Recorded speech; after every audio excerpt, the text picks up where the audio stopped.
Isa ang sakit na diabetes sa mga pangunahing karamdaman na dumadapo sa mga Pilipino. Hindi natin namamalayan na nasa sistema na ng ating katawan ito, pero kaya pa rin itong iwasan. Alamin natin yan sa report ni Jackie Sai.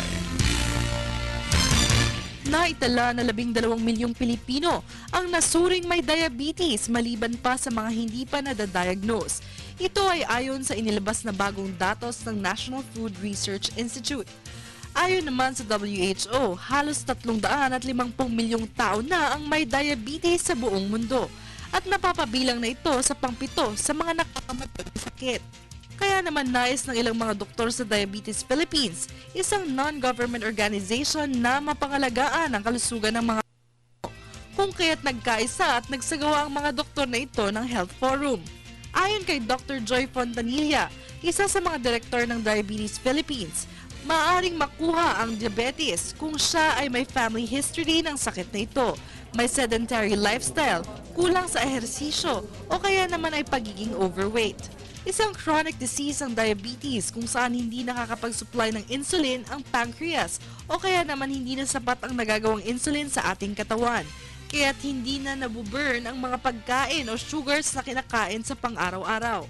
Ang diabetes ay nagreresulta ng hyperglycemia o pagkakaroon ng mataas na sugar o hypoglycemia naman pag nagkakaroon ng mababang sugar sa katawan.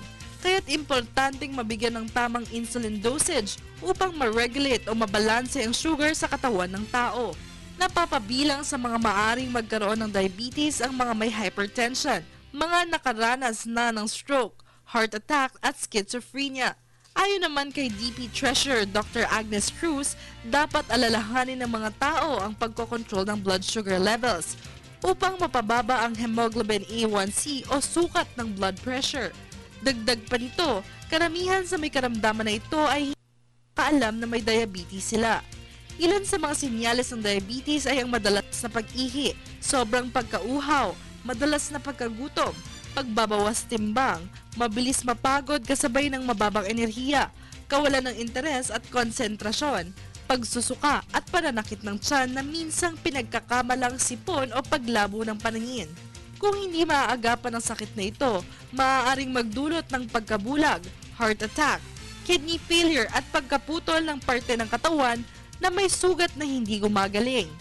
Ilan sa maaaring gawin para maiwasan ang patuloy na pagtaas ng blood sugar ay ang pag-e-exercise ng 30 minuto kada araw, gaya ng brisk walking, swimming at pagbibisikleta.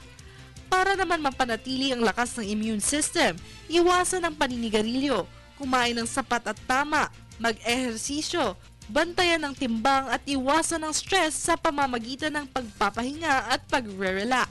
Nakikiisa naman ang Department of Health o DOH sa Diabetes Philippines upang maiwasan ang pagkakaroon ng diabetes, lalo na sa mga mahihirap. Ito ay sa pamamagitan ng pagbibigay ng libreng glucose meters ng ilang health centers sa mga nangangailangan nito. Ito namang nagsasagawa ng diabetes awareness activities tuwing ika-4 na linggo ng Hulyo at ipinagdiriwang ang World Diabetes Day tuwing ika-14 ng Nobyembre. Para sa Telebisyon ng Bayan, Jackie